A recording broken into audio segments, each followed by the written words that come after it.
Bonjour à toutes et tous, bienvenue dans les coulisses du Grand Lyon. On vote dimanche pour le deuxième tour des élections régionales et départementales. Mon invité du jour, Étienne Blanc. Bonjour. Bonjour, alors vous êtes sénateur, mais vous avez été surtout premier vice-président de la région. On dit d'ailleurs que vous faisiez tout à l'époque avant que Laurent Wauquiez revienne. Comment vous avez accueilli les résultats du premier tour? J'étais très heureux. Et vous savez, ce qui m'a rendu très heureux, c'est de constater qu'en fait, quand vous menez une politique très claire, très lisible, avec des principes bien affichés, les électeurs vous comprennent. Et c'est ce qui s'est produit. En décidant dans un premier temps de remettre de l'ordre dans les finances publiques, puis dans un second temps d'affecter ces économies à des investissements très visibles, sur la sécurité dans les trains, sur la sécurité dans les lycées, sur l'accompagnement des collectivités, à Lyon, sur le musée des tissus, sur le campus du numérique. Ces dossiers énormes que l'État n'arrive plus à mettre en œuvre parce qu'il n'a plus les moyens, eh bien quand vous faites ça, vous apercevez que les électeurs, que les habitants de votre région le comprennent. Et moi j'étais très très heureux de ce succès de Laurent Wauquiez. Bon, c'est le succès d'un homme, mais c'est aussi le succès d'une énergie et d'une volonté politique. Je prends une décision de remise en ordre des finances publiques, ce qui n'est pas facile à faire. C'est toujours facile de dire oui en finances publiques. Et de dire non, c'est plus compliqué. Et ça a un résultat, ce résultat tangible, les électeurs vous suivent. Et vous ne cherchez pas à réclamer votre part dans cette réussite? Moi, j'ai toujours considéré que la politique, c'était d'être au service d'une équipe. Je crois avoir fait mon travail dans cette équipe. Mais c'est surtout au service de ma région. Je suis un régionaliste convaincu. Je pense que le jacobinisme a vécu. Et j'ai toujours été un passionné du mouvement régionaliste. Voilà. Je crois énormément à une France qui se sortira de la mauvaise passe dans laquelle elle se trouve en s'appuyant sur les régions. D'ailleurs, dans quelques jours, le Sénat va examiner une loi, 4D, et dans cette loi, je déposerai un certain nombre d'amendements pour affirmer la région. Voilà. Je veux par exemple que la région ait plus de responsabilités sur le patrimoine. Quand vous êtes dans votre région, vous le vivez, le patrimoine. Vous l'avez sous les yeux. Vous connaissez son histoire. Donc vous le défendez. Et vous avez sans doute plus d'intérêt à le défendre quand vous en êtes proche que quand ces décisions se prennent au ministère de la Culture à Paris. Je veux que la région prenne plus de responsabilités dans le domaine de la culture, qui est un sujet absolument essentiel. On voit aujourd'hui que notre histoire, que nos racines s'évanouissent dans un mouvement culturel dans lequel les anglo-saxons prennent une place considérable. Alors, comment faut-il faire pour défendre notre histoire, ce que nous sommes, notre langue, par exemple? Vous auriez dû rester à la région. Alors, vous savez que je me suis engagé dans ce combat municipal qui m'a aussi passionné. Et les Lyonnais m'ont placé en deuxième position derrière les Verts. Et tout le monde disait c'est absolument improbable. Étienne Blanc va aller à l'échec et jamais il battra Gérard Collomb et jamais il ne battra Georges Képénékian, enfin le camp de David Kimmelfeld. Et puis ça s'est produit, nous étions en deuxième position. Donc j'ai pensé que du fait de ce résultat, il fallait que je reste à la ville de Lyon. Donc je reste à la ville de Lyon et je reste sénateur. On posera une question tout à l'heure sur la ville de Lyon, mais pour finir sur les régionales, on ne fait plus mystère des ambitions de Laurent Wauquiez d'un retour sur la scène nationale. On parle de lui comme candidat à la présidentielle. Vous pensez qu'il peut se déclarer dès dimanche soir? Toute la question, c'est à lui. Vous savez, une élection présidentielle en France, c'est un peuple et un homme. Et parfois, vous avez de très belles rencontres. C'est la rencontre du général de Gaulle qui remet de l'ordre dans le pays avec une confiance très très forte des Français. Et cette élection présidentielle, ça doit être ça. La France est dans une crise que je juge très grave et très profonde. Elle est dans une crise identitaire. Elle est dans une crise économique. Elle est dans une crise de souveraineté. Ce sont des sujets extrêmement lourds. Et si l'on veut inverser ce mouvement, que je crois être un mouvement de déclin de notre pays, il faut une vraie rencontre entre un homme qui porte un projet et un peuple qui l'accepte. Toute comparaison gardée, ce qui vient de se passer au régional, c'est très révélateur, c'est ce que je viens de vous dire. Quand vous avez un beau projet, quand vous le portez avec énergie et conviction, vous le portez souvent d'ailleurs contre des vents contraires. Vous savez, quand vous fusionnez deux régions, nous sommes la seule région avoir fait des économies dans la fusion. La seule région de France. Et alors, est-ce que ça qualifie Laurent Wauquiez pour être candidat à la présidentielle? Je pense que ça démontre une énergie, ça démontre aussi une vision. Voilà comment je vois ma région dans quelques années.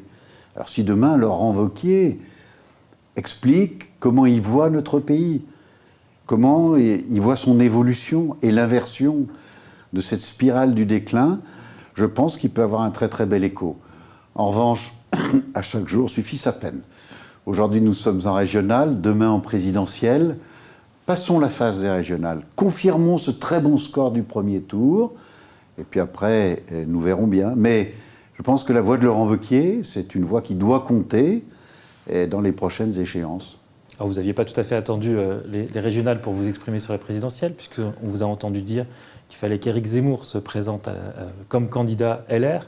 C'est un candidat que vous allez soutenir? Non, ça n'est pas du tout ce que j'ai dit. Ce que j'ai dit, c'est autour de ce qu'il fait avec cette chaîne CNews qui surgit dans le paysage et qui est en train d'écraser ses concurrents, il y a une démonstration qui est faite. La démonstration, c'est que quand vous abordez des sujets sur lesquels la droite a refusé de se pencher parce qu'elle avait peur d'être taxée de droite extrême, de fascisme, et ça, on sait faire. En France, en utilisant bien les réseaux, les médias, on sait jeter l'anathème sur un positionnement politique. Bon, en l'occurrence, pour Éric Zemmour, c'est la justice, puisqu'il a été condamné plusieurs fois pour appel à la discrimination raciale, appel à la haine des musulmans, et c'est la justice qui l'a condamné. Vous savez, M. Mélenchon a été condamné aussi. Lui, il a été condamné parce qu'ils en ont pris un procureur de la République. Je crois qu'il ne sera pas candidat pour LR à la présidentielle. Il ne sera pas candidat pour LR, mais il sera candidat à la présidentielle. Donc, il y a la justice et il y a la politique. Restons sur la politique. Vous, ça ne l'élimine pas, quoi. Quand vous abordez ces sujets-là, quand vous ne les abordez pas, ce sont les partis extrêmes qui les abordent. Donc, ce que j'ai dit, et j'ai suivi en cela Julien Aubert, qui est un député reconnu, député du Vaucluse, et il faut que ces sujets-là soient abordés dans cette élection primaire. Sinon, vous aurez un deuxième tour, une fois de plus, entre La République En Marche et le Front National. Et je pense que c'est une catastrophe. Vous savez, le Front National, il vient de faire une démonstration de ce qu'il est réellement. Aujourd'hui, il est sur des sujets qui le rapprochent de l'extrême gauche. C'est-à-dire que quand le Front National vous dit qu'il faut une retraite à 60 ans pour tous, quand le Front National vous explique qu'il faut une intervention économique puissante, etc., mais il est sur les mêmes registres que M. Mechelder, pourquoi est-ce qu'on ne le dit pas plus? En Auvergne-Rhône-Alpes, le candidat du Front National, d'où vient-il? Il vient de la France insoumise. Hein? Donc je pense que ce second tour serait une catastrophe. Moi je pense qu'il faut que nous ayons une droite qui soit sûre d'elle-même. Il faut que nous ayons une droite qui aborde les sujets qui intéressent les Français. Moi j'ai regardé un sondage, 70% des sujets qu'aborde cette chaîne CNews sont des sujets qui intéressent tout particulièrement les candidats, les électeurs LR. Il faut les aborder, il faut apporter des réponses. Et il n'y a pas d'excès, il n'y a pas de dérapage vers une dictature si on sait parler avec notre langage, avec nos mots, mais aussi avec nos convictions et nos idées, des sujets qui touchent à l'immigration, des sujets qui touchent au déclin de la France, des sujets qui touchent à cette spirale catastrophique. Éric Zemmour, il a vos mots, vos idées. Il pose ces questions-là, et je pense que ce qu'il dit mérite un intérêt. Mais c'est vos mots, vos idées, parce qu'il a quand même un discours qui est assez radical. C'est pas tout à fait mes idées. Tout ça mérite sans doute d'être discuté, d'être pesé. Et ça sert à ça, une élection primaire. Alors, a priori, les Républicains n'en veulent pas. Ils sont en train de mettre en place un système pour choisir un candidat qui s'affranchirait des primaires. Moi, j'ai toujours été partisan. C'est une procédure de sélection très transparente. Quand on me dit c'est un sondage qui va départager les candidats, ça me pose question. C'est pas un sondage qui fait une élection. Ce qui fait une élection, ce sont les sujets que vous abordez, la manière d'apporter des réponses précises à des sujets qui aujourd'hui intéressent particulièrement le peuple français. Et on dit que vous pourriez rejoindre la campagne d'Éric Zemmour s'il se lançait, c'est le cas ou pas? Qu'est-ce qu'on dit? Ça, je ne l'ai jamais entendu. C'est vrai, je pose la question. Voilà, mais c'est très bien. Bah, si ça se dit, ça se dit. Vous savez, j'ai une petite expérience de la politique. Entre ce qui se dit et ce qui se fait, il y a un monde. Dernier mot, lundi prochain, nous serons au 1 an de la victoire des écologistes à la ville de Lyon. Vous faites un bilan assez critique. je crois. Oui, En quelques mots, comment vous résumeriez cette première année? Écoutez, les Lyonnais ne sont pas allés voter pour la plupart d'entre eux, comme à Bordeaux, comme à Strasbourg. Ils ont voulu faire une expérience avec une majorité verte, extrême gauche, socialiste, communiste. Et on s'aperçoit, et puis les choses vont, que sur des sujets de fond, on n'apporte pas de réponse solide. On n'apporte pas de réponse puissante. Écoutez, aujourd'hui, tout le monde dit, mais il y a un problème de biodiversité, il y a un changement climatique, mais il faut apporter des réponses fortes et puissantes. Et c'est quoi la réponse? C'est pas de planter 3 cerisiers, 4 pruniers dans un jardin. C'est pas de verdir un bout de béton pour changer, dit-on, le climat dans la ville. Non, c'est apporter des réponses puissantes. Moi, ce que j'attendais de cette majorité, c'est par exemple sur les émissions de CO2 et les émissions de pollution par l'industrie. Ça représente grosso modo 30% des émissions de CO2, l'industrie. Les émissions de CO2, c'est 30% l'industrie, 30% le logement et 30% les déplacements.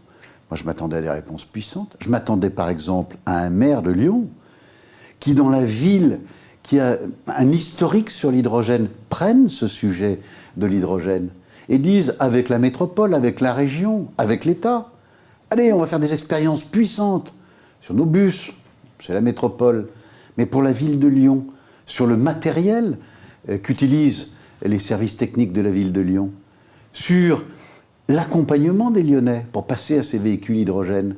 La région a créé une société qui s'appelle Impulsion. Cette société, elle installe des centres de distribution hydrogène et elle accompagne l'acquisition de véhicules hydrogène. Ça fait 1 an que cette majorité est aux affaires. Et ça fait 1 an qu'elle n'apporte pas de réponse. C'est qu'on ne sait pas en produire de manière propre pour l'instant. On la produit à 95% à partir du pétrole. Alors, vous pouvez aussi la produire de manière décarbonée. Et c'est tout le problème de l'énergie nucléaire. Et c'est pour ça que M. Doucet et sa majorité n'abordent pas cette question. Alors que l'on sait que si on veut lutter contre la pollution de l'air, il faut des pompes à chaleur pour chauffer les appartements, plus que des chaudières au fioul ou au gaz. Et ça, c'est l'hydrogène qui produit cette électricité. On sait que sur les déplacements, il faut passer pour les poids lourds, mais aussi pour les véhicules de livraison au quotidien, mais aussi pour les véhicules particuliers. Voilà les vraies réponses. Et vous m'interrogez sur ces 300 jours. Parfois, on fait un peu de politique, donc on a pointé toute une série de sujets sur la sécurité. Mais les vrais sujets de fond ne sont pas traités par les écologistes. Les vrais sujets de fond, c'est la pollution de l'air, c'est l'environnement. Les vraies solutions. Vous êtes d'accord sur le diagnostic? C'est ça, mais pas que. Les vrais sujets de fond, c'est aussi la sécurité. Aujourd'hui, à Lyon, il y a moins de policiers municipaux que quand M. Doucet a été élu maire. Ils vont en recruter. Ils vont. Ils vont. Mais regardez bien, puisque vous êtes un observateur attentif de la vie politique lyonnaise, regardez bien ce qu'on appelle le tableau des effectifs. Le tableau des effectifs, c'est le nombre de postes que vous allez ouvrir. Eh bien, on en ouvre moins en 2021 qu'en 2020. Alors on dit, mais vous allez voir, ça va s'arranger en 2022. Mais ça ne s'arrangera pas en 2022. Et pourquoi?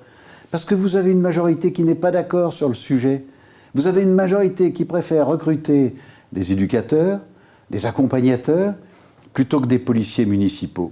Reprenez mon programme électoral, moi j'en doublais le nombre. On a dit, mais il est fou. Moi je les équipais de véhicules, de moyens de transmission, de moyens de surveillance, avec des caméras. On triplait le nombre de caméras. Voilà des réponses qui sont des réponses précises. Si vous n'êtes pas avec des réponses puissantes sur des sujets qui intéressent la ville de Lyon et ses habitants, je crois que vous êtes à côté de la plaque. Eh bien moi je pense que les Verts et cette majorité sont à côté de la plaque. Étienne Blanc, je vous remercie. Je vous rappelle le 2e tour des élections régionales et départementales ce dimanche. Et je vous dis à lundi pour une nouvelle émission des coulisses du Grand Lyon.